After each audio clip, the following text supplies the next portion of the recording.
Okay, let's start. Learn, unlearn, and relearn is the theme for Point of View Wednesday series. And good afternoon, everyone. Thank you so much for tuning in.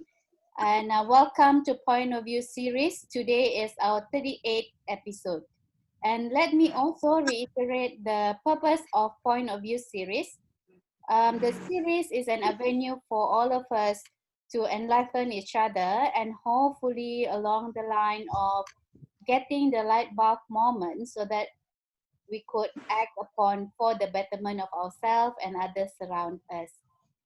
As usual, let's introduce ourselves. Omar, Darren, and I are corporate trainers, coaches, mentors, and also speakers in our own specialization. So let's hear from each one of us about our area of focus. Let's start with Omar. Yeah, hi everybody, welcome back. One of the challenges of working at home, especially on a day like this, is raining outside, or was raining. So there's this drowsy, sleepy afternoon, and there's a bed right behind me. I just want to jump into bed. Yeah. Exactly. Okay. Right? My name is Omar, and I'm a conversation coach. I call myself a conversation coach. What I do is I help people develop confidence and better skills in having great conversations. Okay, let's move on to Darren. Thank you, Omar. I feel you. Yeah, it's looking like a sleepy afternoon. I just feel like you just jump in bed and forget the world for a while, right? So yes, my name is Darren Suresh. I am the founder of Awesome Tribes. We believe in tribing. We believe in helping or assisting organizations create their own awesome tribes.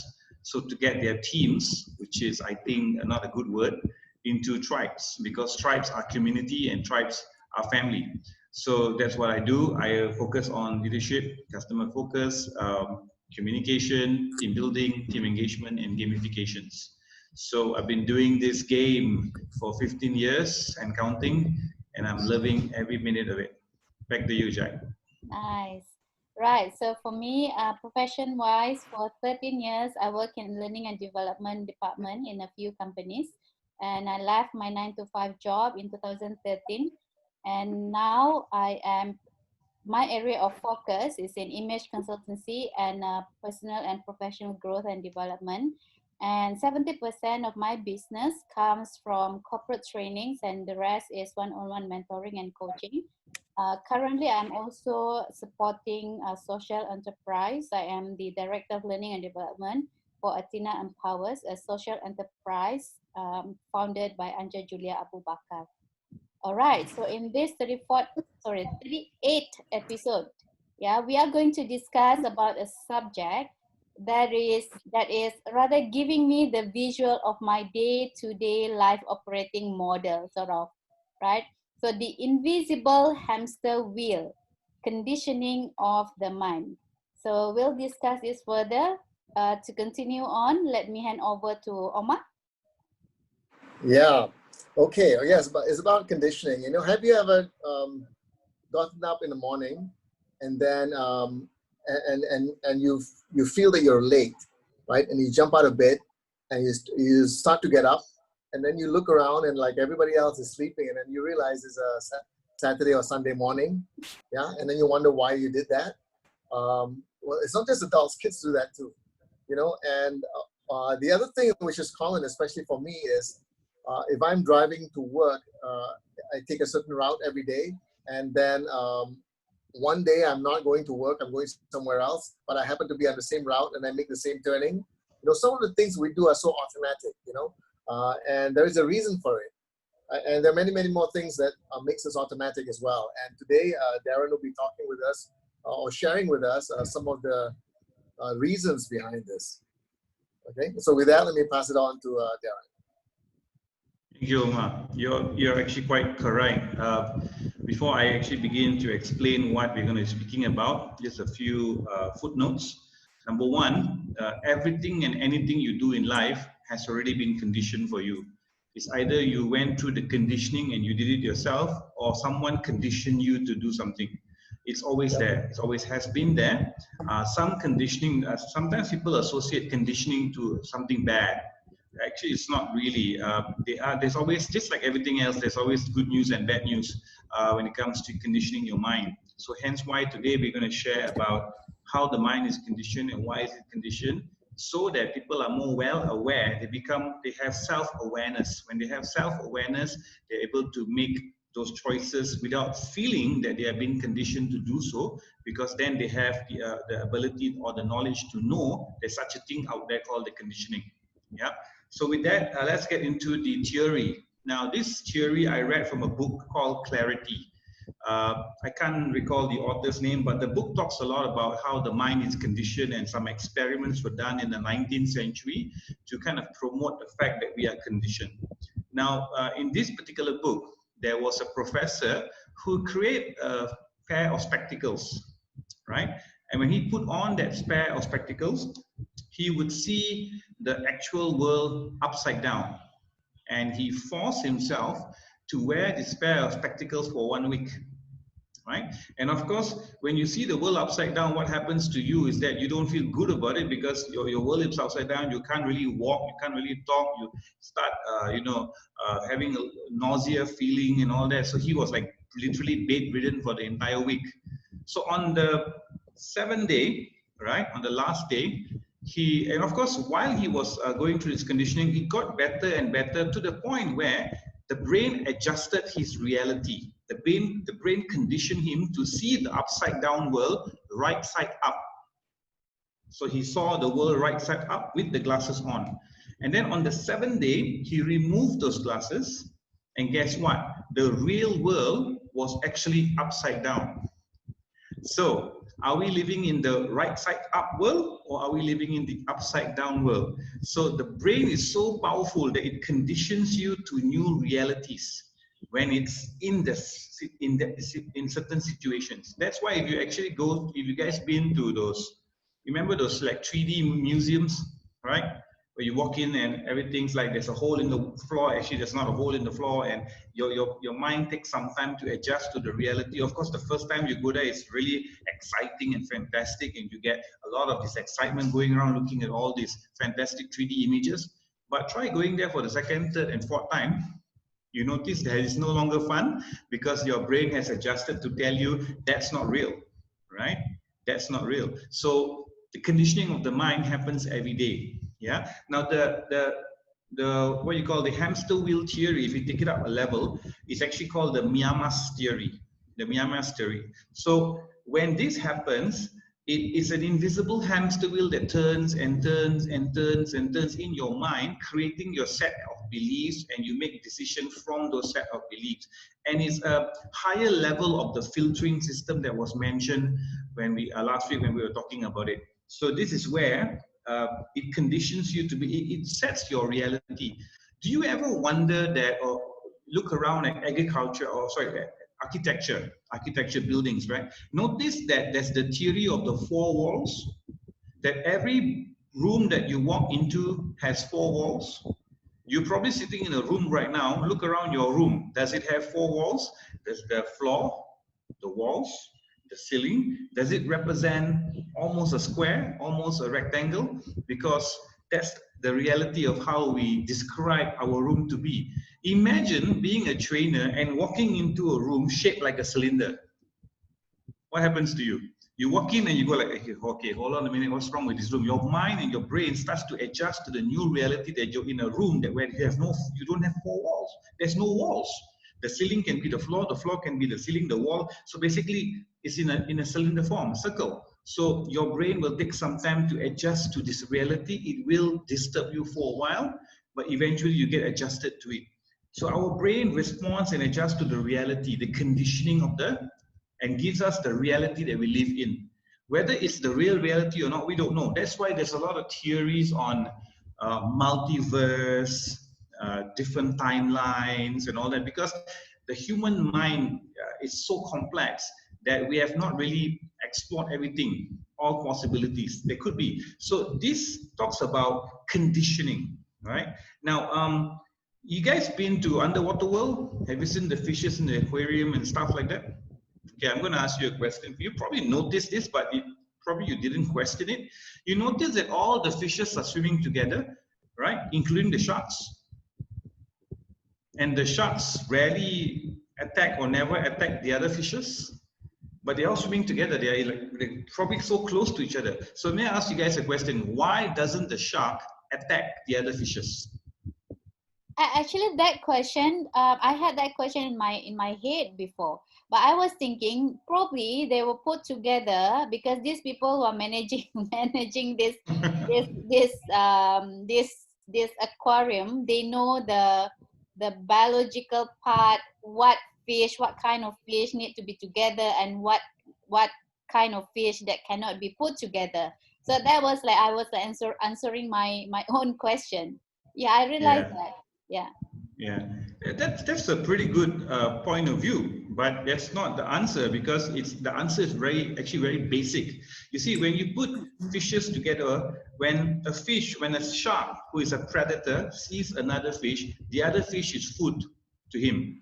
So the instinct of a predator is to bite or to attack or to eat the other species. But it doesn't in the aquarium. They don't do that in the underwater world. That's because, let me share with you a secret.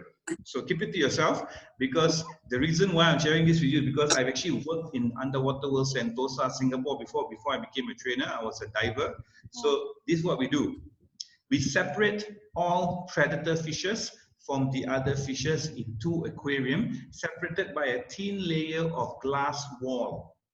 So what happens is that when the shark sees the other fish, of course, instinctively, whether I'm hungry or not, you're in my territory, I'm going to bite you. The shark will leap forward to attack the fish and hit the head against the glass wall. Tung! Okay, one time. The shark moves away. The shark comes around again, do it for the second time. Tung! Okay, that's painful. Got it. Now, after being in separation for 1 year and knocking the head about 10,000 times, the shark has been conditioned not to attack the other fishes. So when we remove the glass wall and when we allow the fishes to mix, so whenever a shark passes the other fish, the shark looks at the fish and think, aku nak makan kau, tapi sakit lah. You know, the shark remembers the conditioning, and the shark doesn't. The shark wait to be fed by the owners or by the management of the aquarium. The shark don't simply eat the other fishes. They were conditioned. That's why you see, we can condition animals. Imagine what we can do to human beings, right? So I did this. I personally was involved in the process of doing this. So I'm telling you that's why. So a lot of people don't know why. So now you know why. Yeah, it's a trade secret, so don't go share it around. Yeah.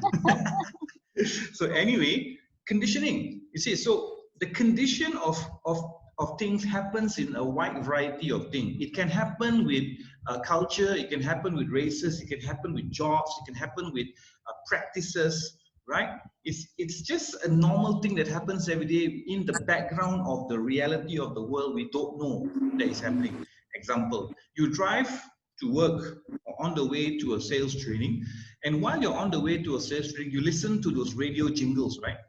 I don't know, I still listen to radio. Most people these days, they listen to music, they plug in a USB port and they just put on the port forever. But I like to listen to radio because I feel that's the real world, right? So I'll be listening to a radio and the jingle will come on. So suddenly you feel you're driving your car, then you hear the McDonald's jingle, right? Do you know the McDonald's jingle? Everyone knows the McDonald's jingle. And next thing you know, oh, cheeseburger, oh, fries.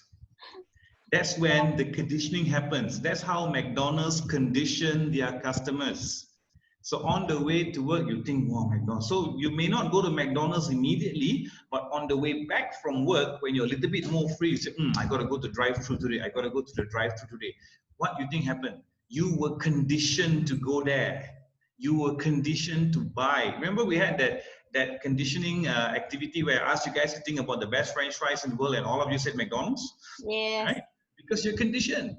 McDonald's don't have the best French fries in the world. They make you believe they have the best French fries in the world.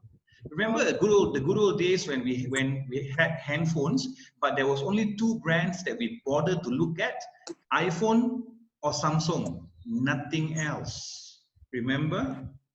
And even if you take a step back into time, remember Nokia? I'm Yes. sure both of you had a Nokia handphone once in your life, Was that's my right? first phone, Nokia Exactly. Exactly. 335. And Nokia were the kings of handphone until they refused to get on Android and they just got left behind. But remember Samsung and iPhone, it's either one. If someone asks you what phone you're having, you'll say iPhone proudly because iPhone is ultimately like the best phone to have back then.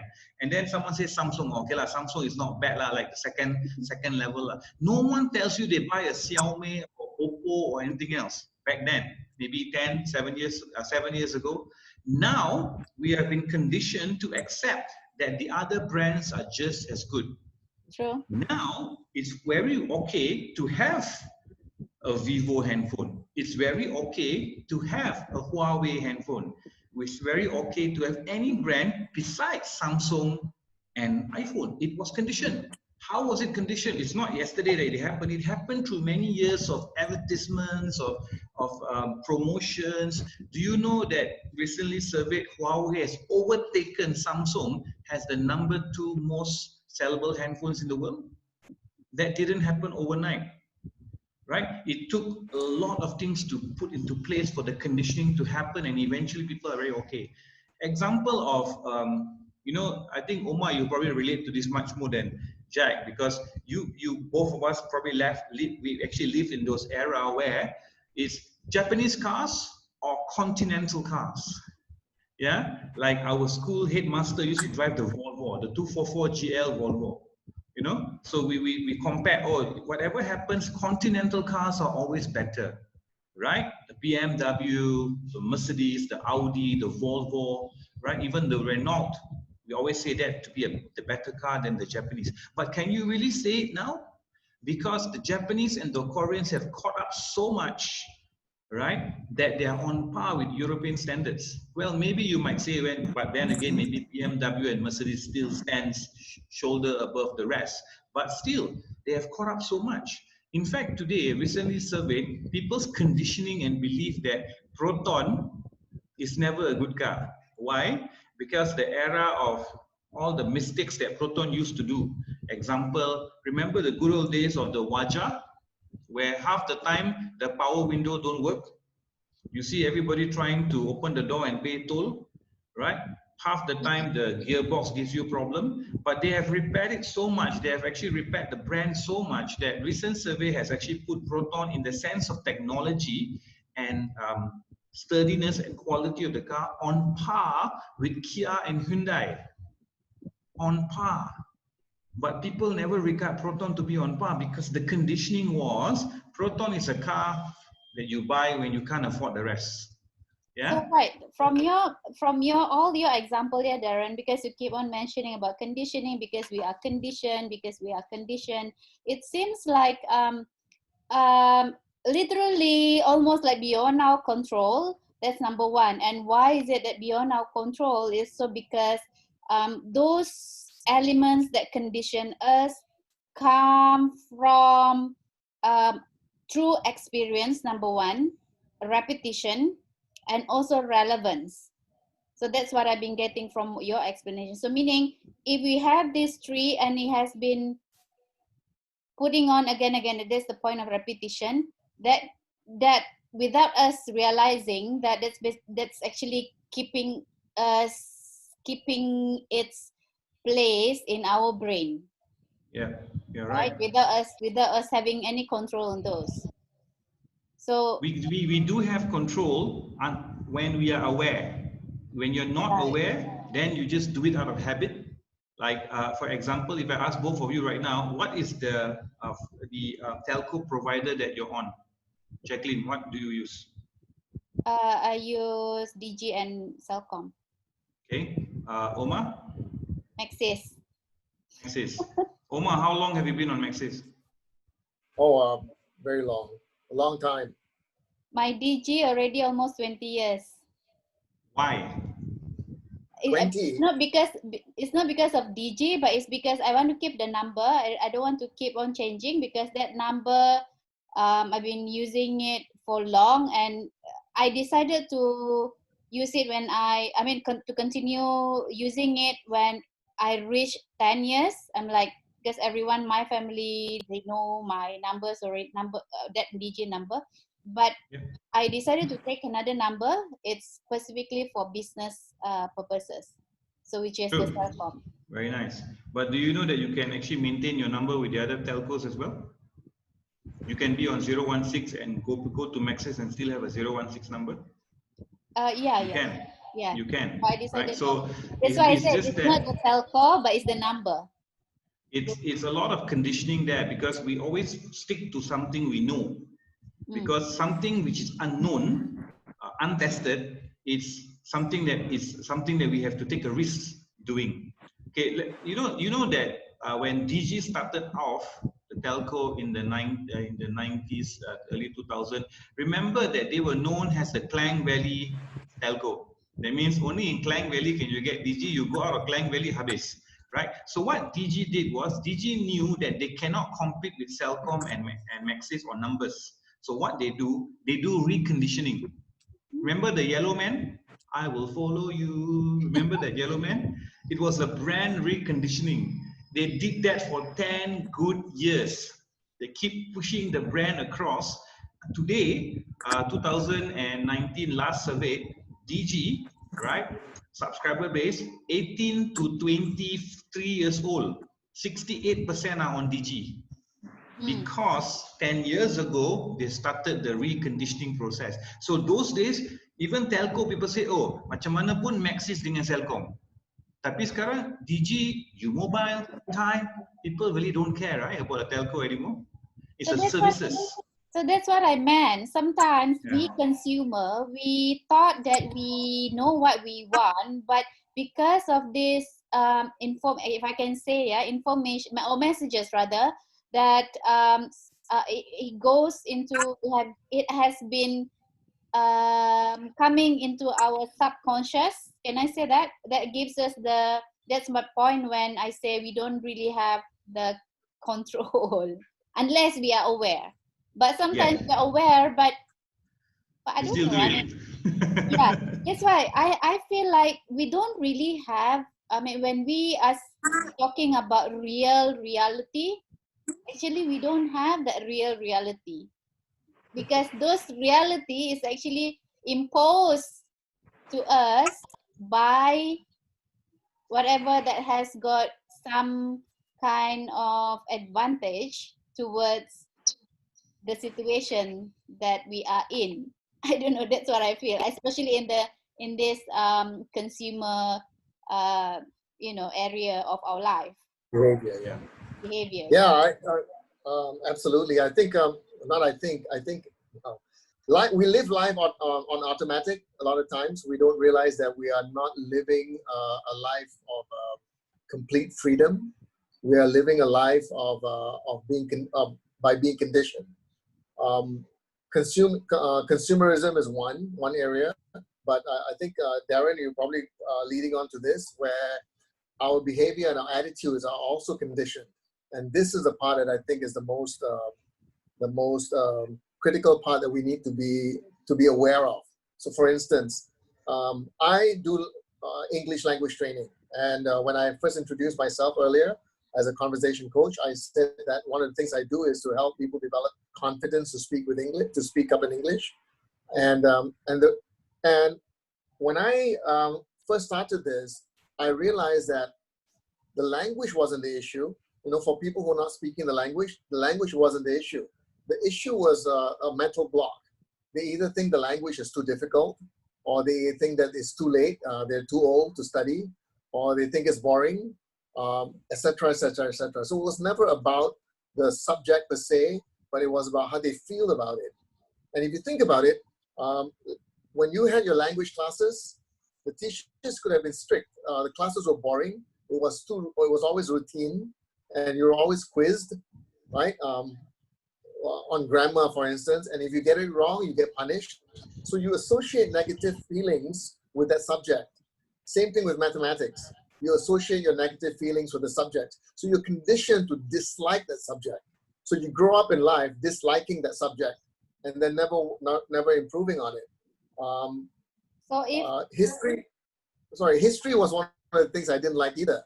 I mean, I love the subject of history, but in school, it was always remembering dates and who did what, you know, and sometimes the dates were like, was it October or November? And you would pick the wrong date, that goes your marks.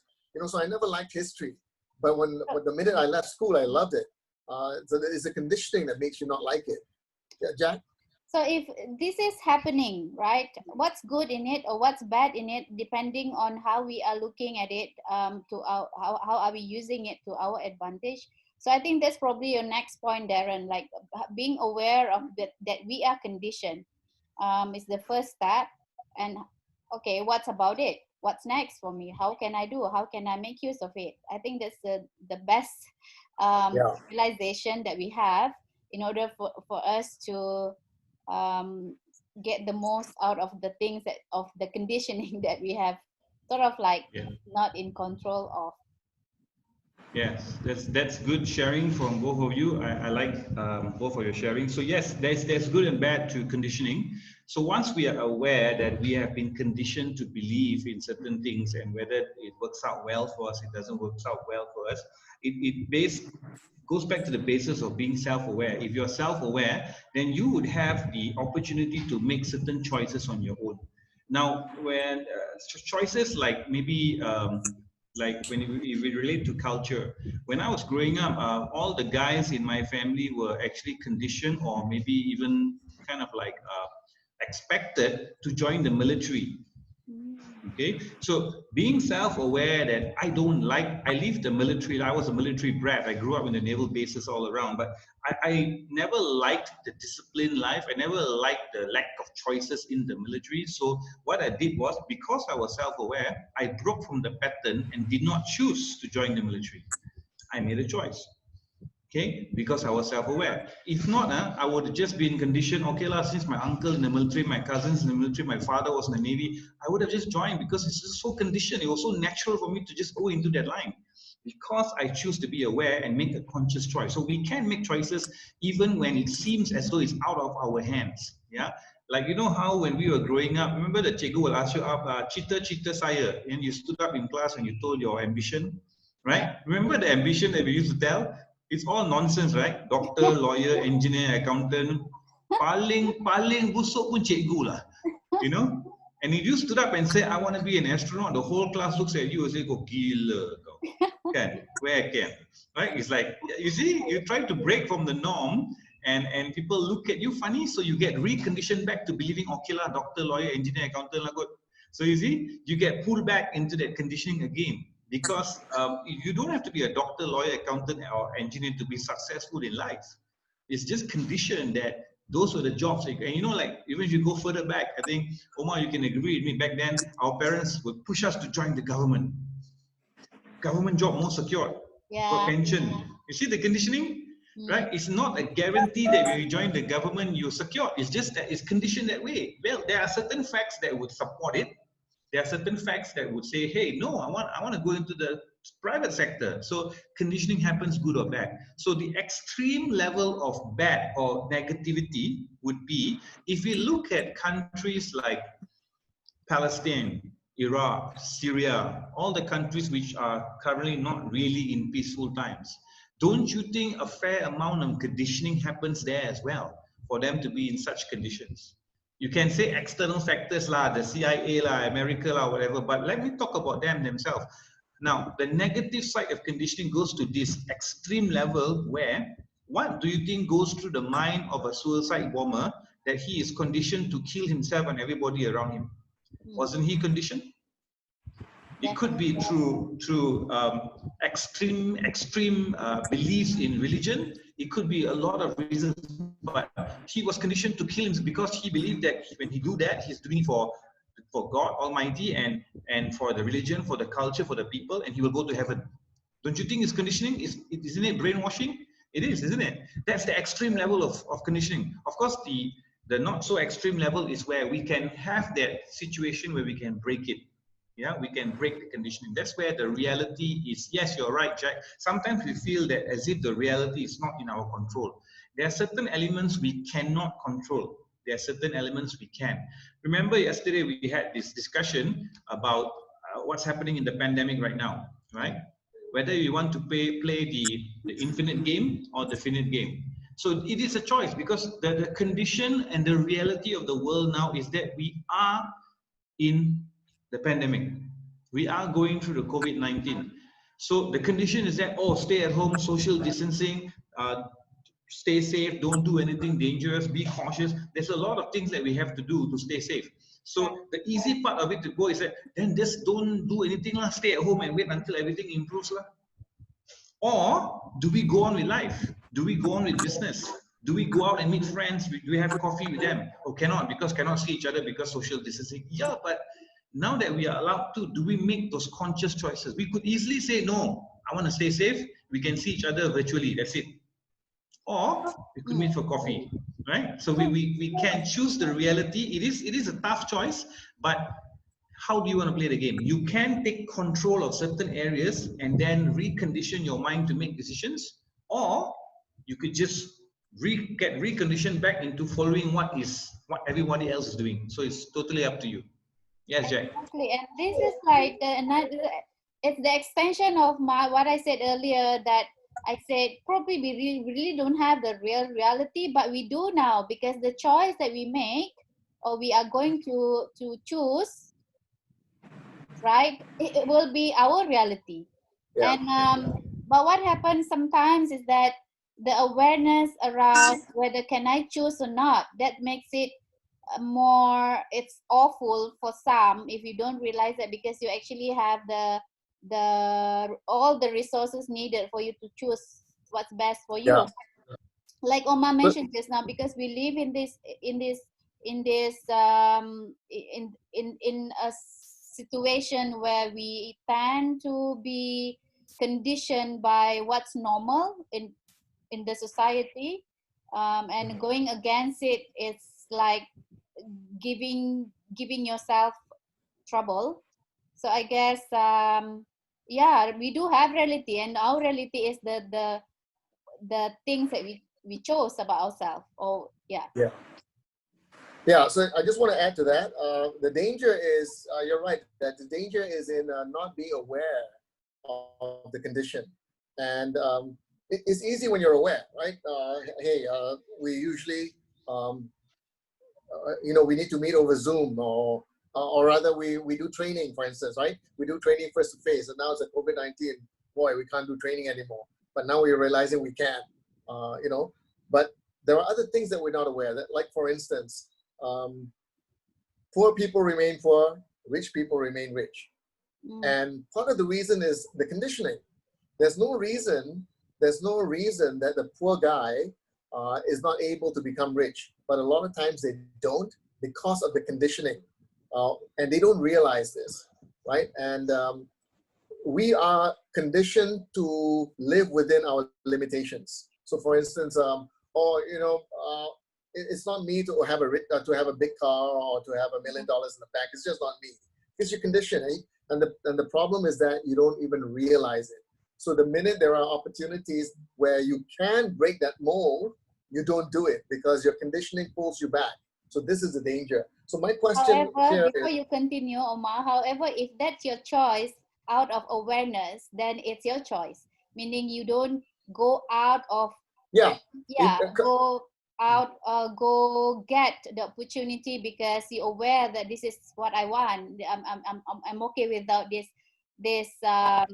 certain amount of abundance, yeah. right? So So you this is, yeah, choice, then it's okay. But again, coming back to that point just now, like we all agree around having the awareness first. right. So this is a challenge if you're not aware.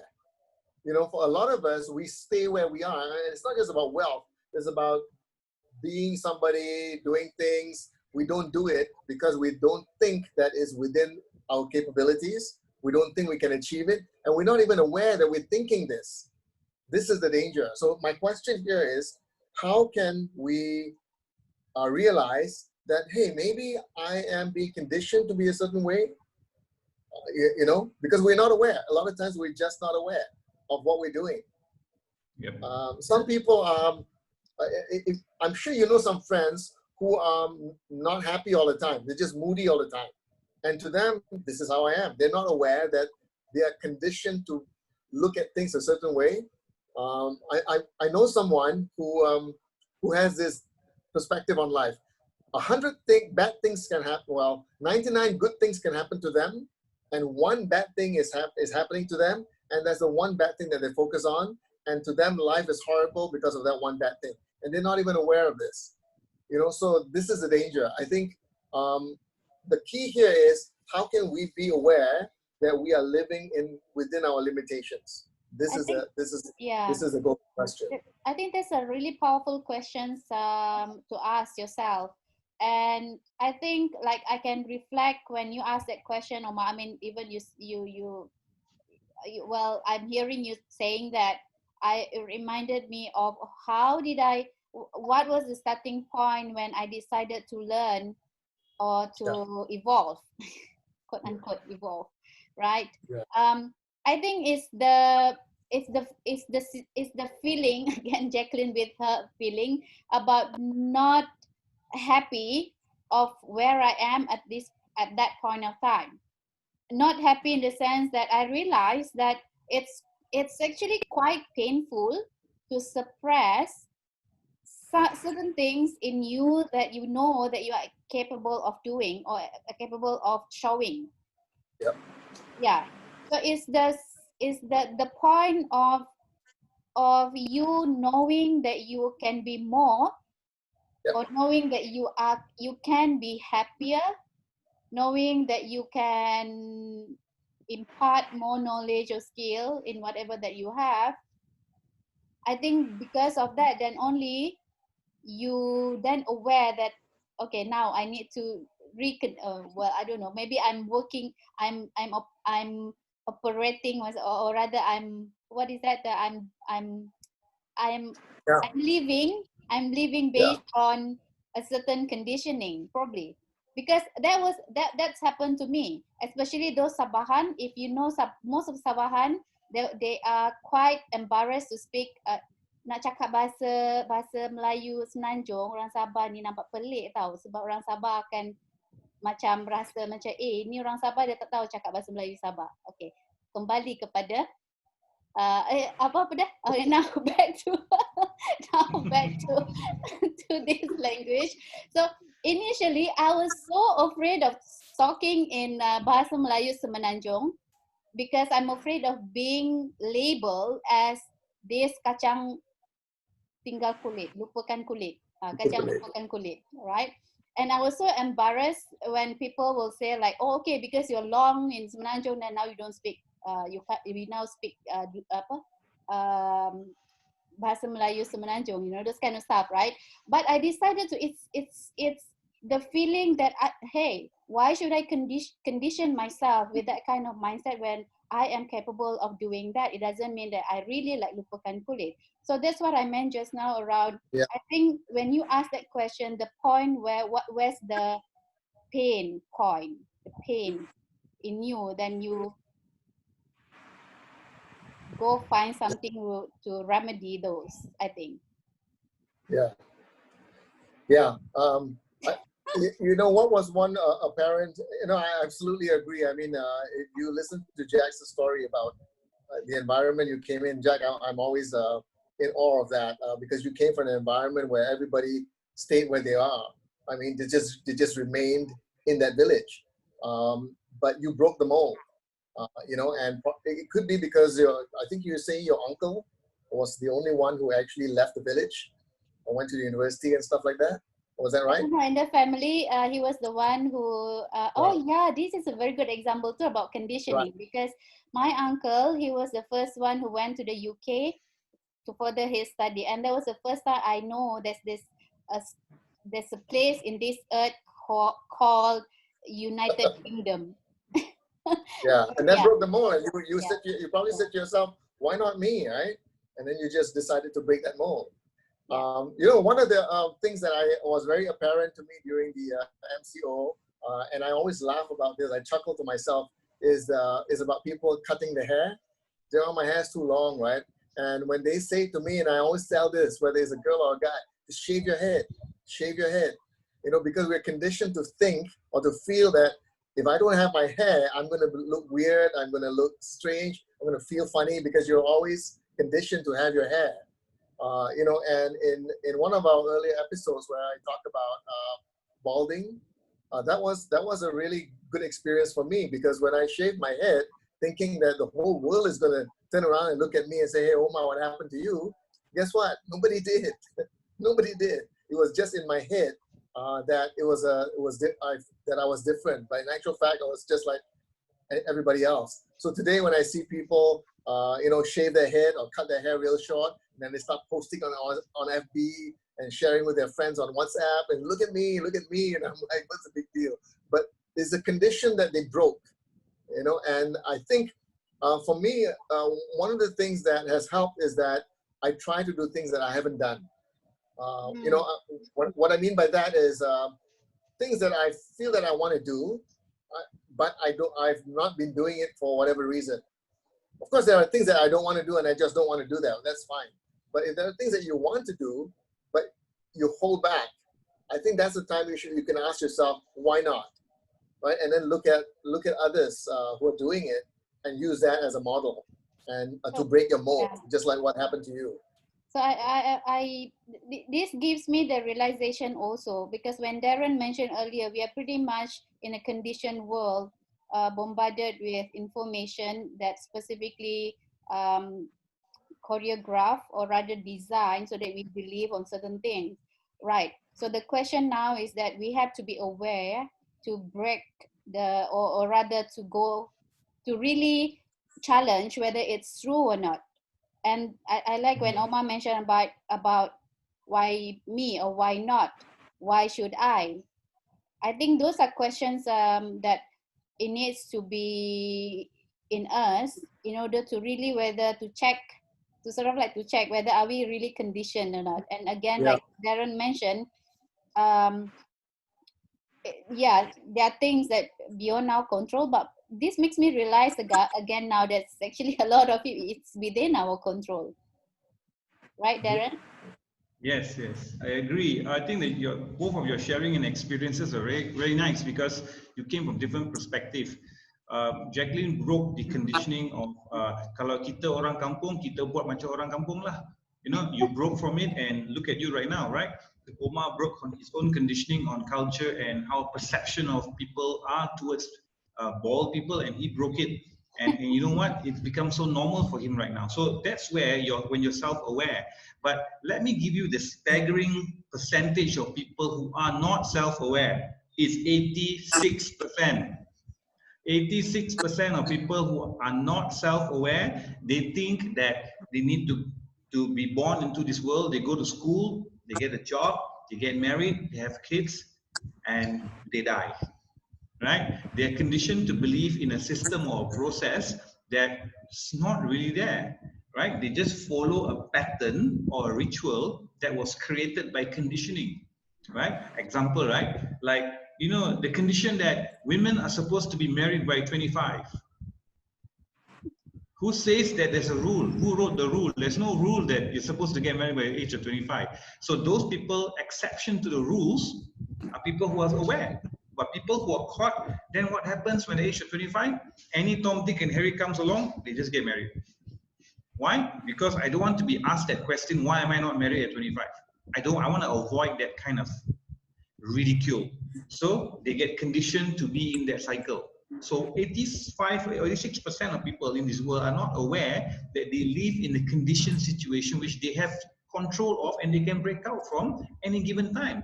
They're just not aware. So the question here is, how do we give awareness to people, right? So that they can make those conscious choices and improve their life. There's many ways. One way is what we're already doing. Whatever lessons and training or topics that we are doing right now, we have an opportunity as trainers, as mentors, as coach, to help people that we come in contact with to recondition their mind. That's why a part of my training, when I do training for the youth or even for the people in corporate, doesn't matter, I always try to share with them my story first. I say, hey, you know what? I was afraid of heights. So the first thing I did to recondition my mind, I jumped off a plane. And they look at me like, huh?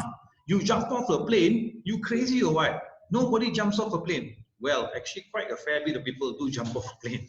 You see, it's just that you're conditioned to believe in, oh, this is too dangerous. Oh, you know, cannot go here, cannot do this. So they start to, when they start to see, then, well, not everyone in the training room, you can't win them all. Maybe 3 of them will come to your table and say, Darren, when's the next time you're going to jump off the plane? Can I follow you? Boom, you just recondition their mind to like that. When they jump off that plane, they are going to recondition every facet of their lives. They'll say, hey, now that I jumped off the plane, maybe working as a desk-bound person, maybe not for me lah. I like the outdoors. Maybe I want to do something with the outdoors. Maybe I want to go to a different path. You never know what you start. But we are in a position to help people we come in contact with. And also the topics that we teach. And the other one is giving them tools. Like, for example, when we were talking about the filtering system is actually a tool to get you to recondition certain facets of your life by installing certain filters. Yeah, the more exposed, the more educated you are, the more you can break out from the conditioning. Yeah, the more you can make choices which people don't normally do. That's the thing. Like, I've met people who stuck in a job for 25 years. When I ask them, why don't you leave? Oh, sebab tak boleh lah. My family, this and that. Yes, but you get trapped and you create your own conditioning. You create sub rules to the rules. There is no such thing as you can't leave a job just because you've been working there 25 years. If you get a better offer, if you do want to move on, there's 1,001 ways. It's just that they get conditioned into they settle into comfort, the comfort level. You know, they go like, you know what, I don't want to rock the boat, right? I don't want to challenge, I don't want to go against the grain, I don't want to swim upstream. So they start to be conditioned and reconditioned back into what is normally done by everybody else. So we can help these people by giving them the tools and getting them to be self-aware. You can't, like if you have a class of 30, you can't change everyone. But that 3 or 4% that come to your table, which all of us have experienced as trainers at some point in our lives, right? I'm sure, Jacqueline, you have that moments when you were teaching about how image and grooming can increase your self-confidence. Then you get that 2-3 girls come to you at the side there and say, Miss Jacqueline, actually I nak kalau boleh Jacqueline ajak I lebih sikit. You see, boom, there you go. You just recondition their mind, but you're not aware that you're doing it. You're just doing it as per normal and reaching out and touching as many people as possible. I mean, even Omar did it as well in Sabah when we were there together last year. He did that in his class. 2 or 3 of them were sharing it in my class. You know what? I'm so inspired by Mr. Omar when it comes to having this inspiration to be better than myself. I want to take the plunge. I want to do things. So they get inspired. So we all do that. So we are in that greatest area for us to help with the change, to push it through our training, to push it through to the tools. So that's how we can get more and more people to be self-aware. We can't change the world, you know, but we can change certain people so that they can change their world. That's what I feel. So I think talking from the perspective of an individual, I think the starting point is, are you happy or not where you are at this point of time? Meaning, are you truly happy? It doesn't mean because happy lah, because I have no choice. Then I don't think that's happiness, right? But really ask yourself, are you happy, like truly happy at this point of time? And what that's Jacqueline, you don't mind me just butting in. That's the most easiest question to ask, the hardest to answer. Exactly. Because no one really have an answer to that. Exactly. You know? Yeah. But I asked myself back then, before I resigned, I said, am I happy doing this 9 to 5? I said, happy, yes, not entirely not happy because all this, but then I justified. And then I told myself, but I think I can do this, I can do more, I can express myself more. I have the skill to go on my own. And a lot of this list of justification, and then I decided to just, jump the aeroplane. Well, let me just throw a spanner. Let me just throw a spanner in there. You know, you can be truly happy. I mean, honestly, say to yourself, I am really happy because I've got this, I'm doing this. Even that could be a condition. You could be conditioned to think. Goodness. Yeah, you could be conditioned to think that once you have all this, you'll be happy, and you are, until somebody comes along and say, hey, do you know that you can do more? Then you go, really? So yeah. You're So the right. idea is to be continually aware. And I don't think that, you mentioned 86%, Darren. I'm not sure how they got those numbers, but I really believe that all of us are conditioned. Even the most self-aware person is conditioned. And I'm talking like this right now. I'm conditioned to talk like this with my hands moving. Why can't I talk with my hands still? We're all conditioned to do things that we're not aware of. But like I mentioned earlier, is in the attitudes that's really, really key, right? Really, really key. You could point something out, somebody's behavior to someone. Let me think of an example. Let's say the person makes a grammar mistake. I mean, this was me before. Somebody makes a grammar mistake, and I go, "Oh my God, this guy's English is no good," But to someone else, the way he's thinking is, "Hey, there's an opportunity to teach." So he's conditioned to see something as an opportunity to teach. I saw a situation as conditioned to criticize. I was a big judgmental guy last time. I'm sure now still, but it's the conditions that we have in our lives. And until we're aware that, wait a minute, why am I always criticizing people? Then I realized that you grew up among people who like to criticize, or you hung out with people who like to criticize others. And then when you start to hang out with people who are more relaxed, and they see how shall I say this? They see the fun, or the the funnier side of life. Then you start to realize, hey, there's another way to look at things. So even the way we look at things are conditioned.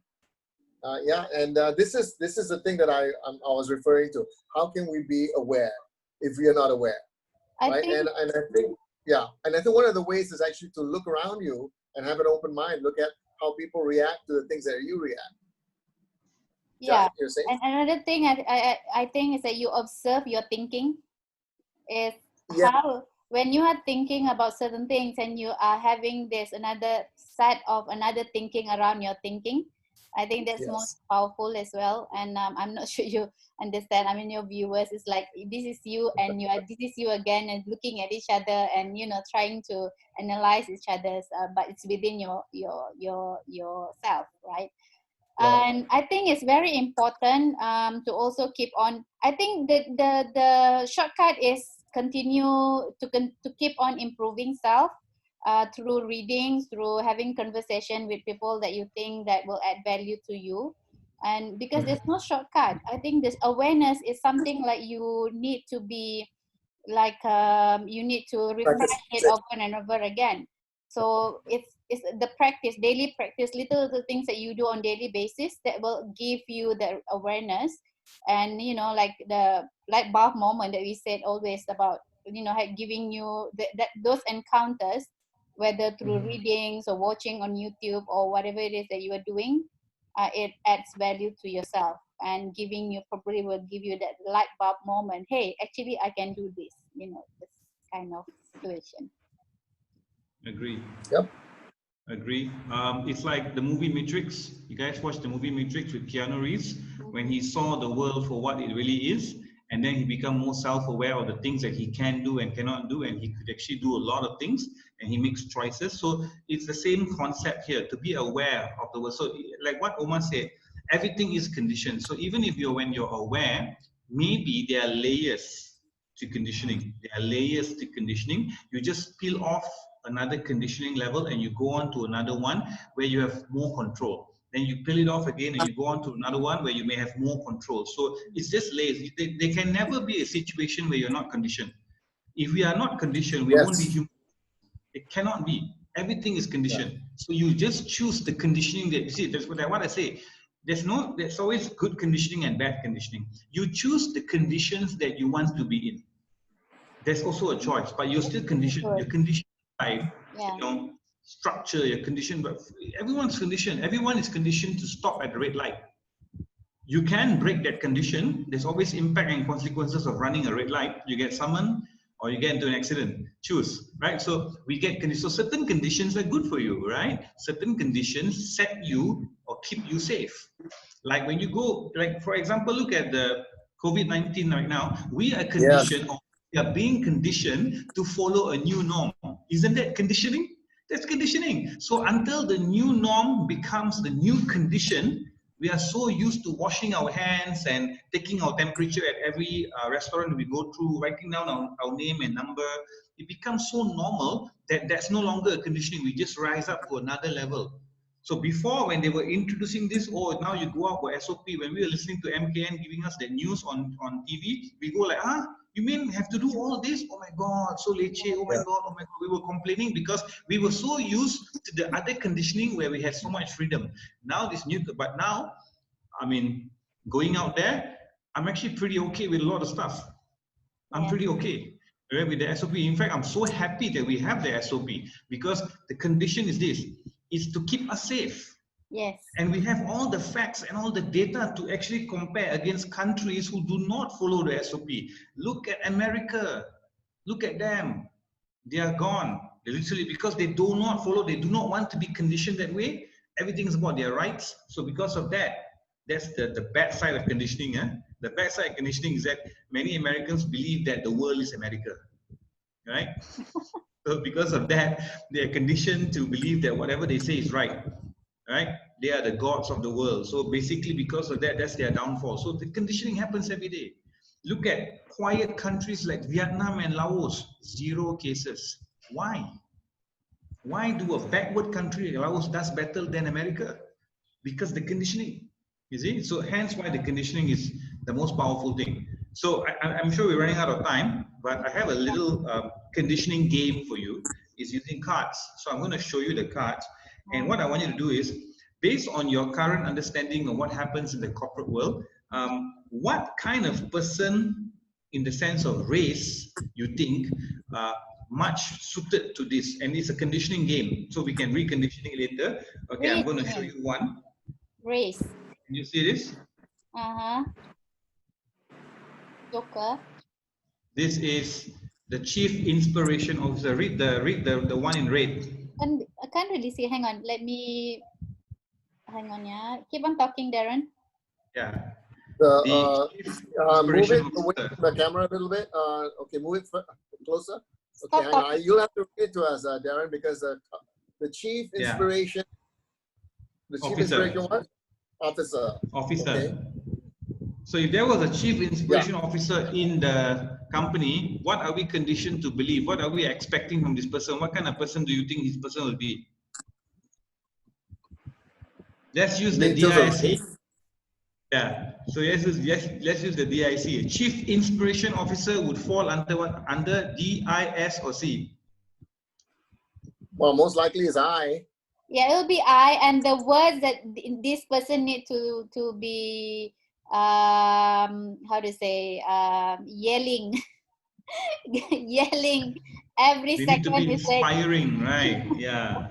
So what about this? What about this then? Bomo. You have to read Darren because we can't really see. The red and black is like it doesn't do well in that camera. It's Bomo. Okay? Bomo? Yeah. Bomo, is it? Yeah, Bomo. So what do you put the Bomo under? D-I-S or C? D-I-S-C, yeah. Bomo, I still put it under I. I mean, the guy has to be. No, I don't think it's I. It should be D. Everyone need to follow this guy. It's just a conditioning thing, right? He could be a better Bomo if he was I because he can sell ideas better, but he could also be a better Bomo with D because he's very stern with his SOPs. Right? Okay, now forget about DIC for a while. Let's just focus on culture of races when we talk about thing. Okay, this is a forklift driver. Immediately, what race comes to your mind? Bangladeshi. I see where you're going with this because of the conditioning.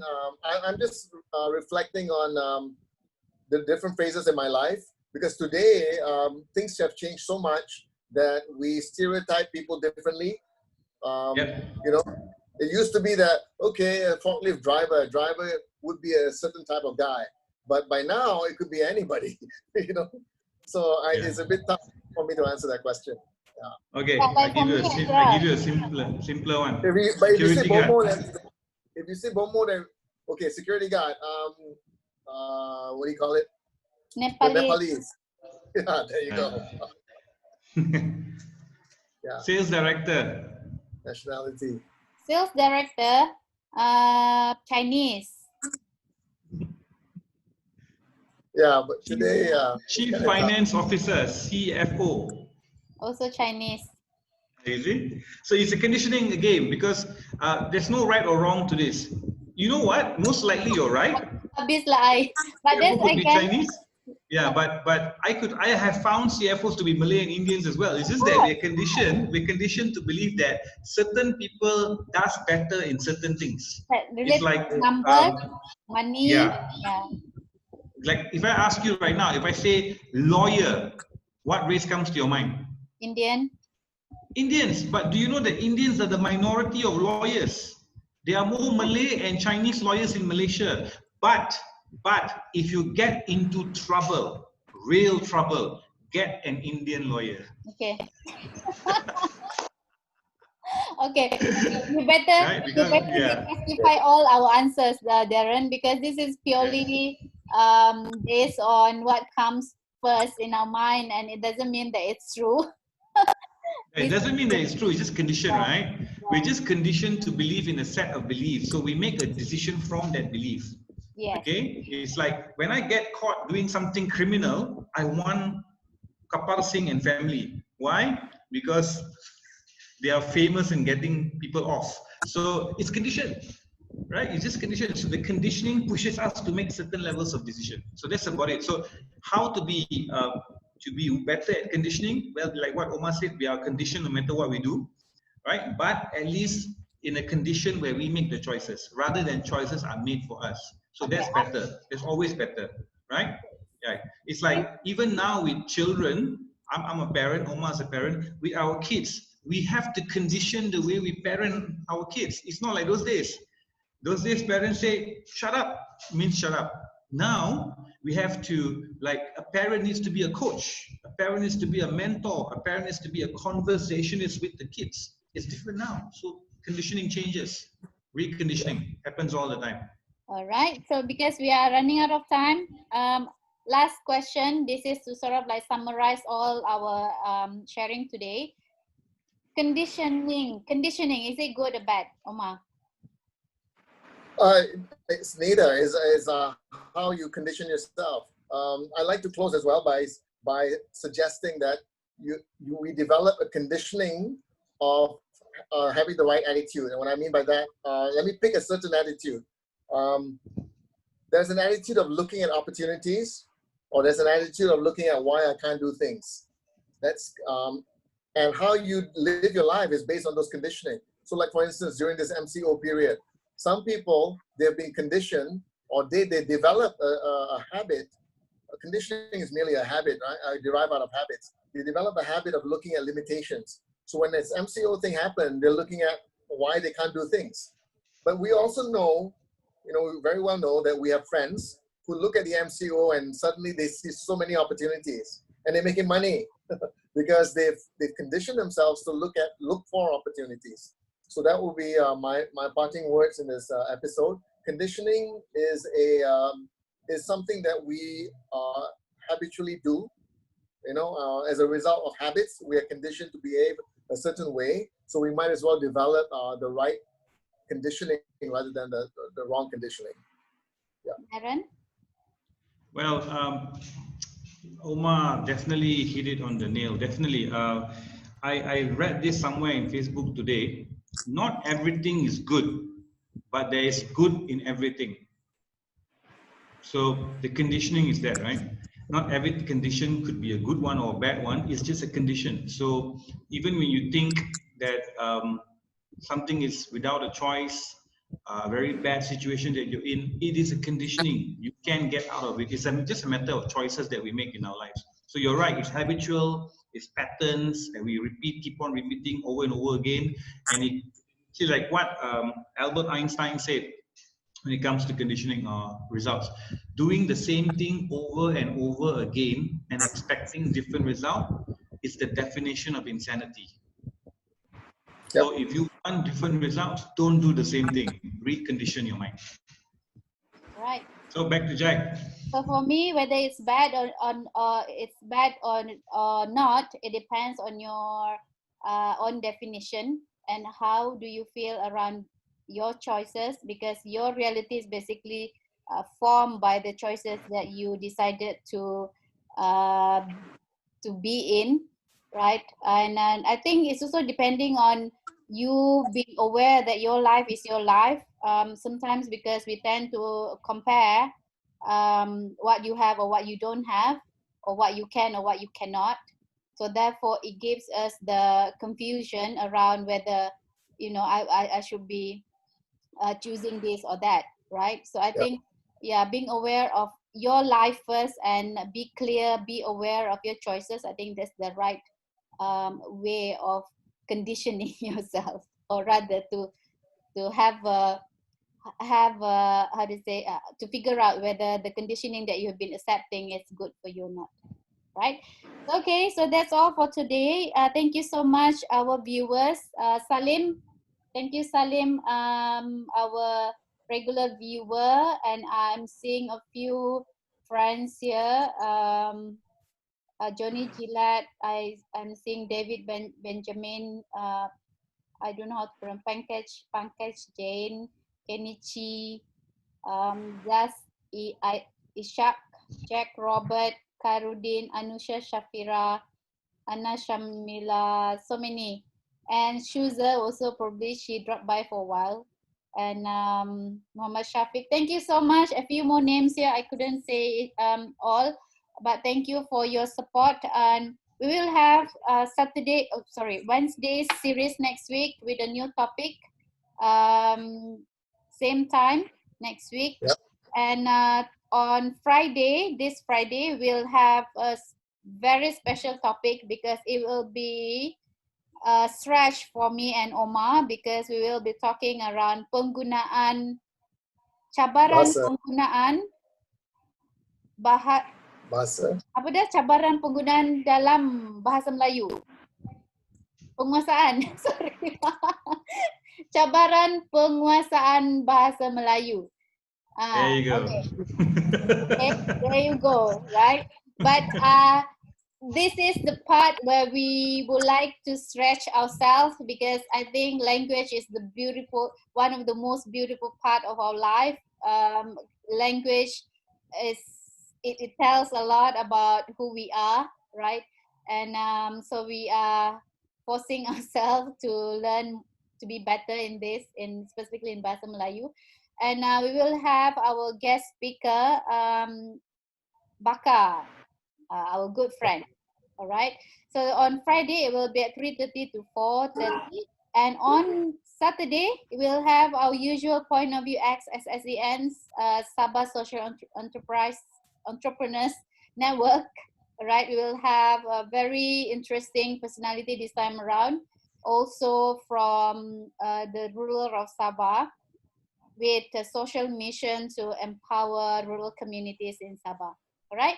So I'll see you Friday, and also the same time on Wednesday with Darren. Okay, so goodbye everyone. Thank you so much. So signing off now. Okay. Oh my God. It's another great topic, Darren. That's a good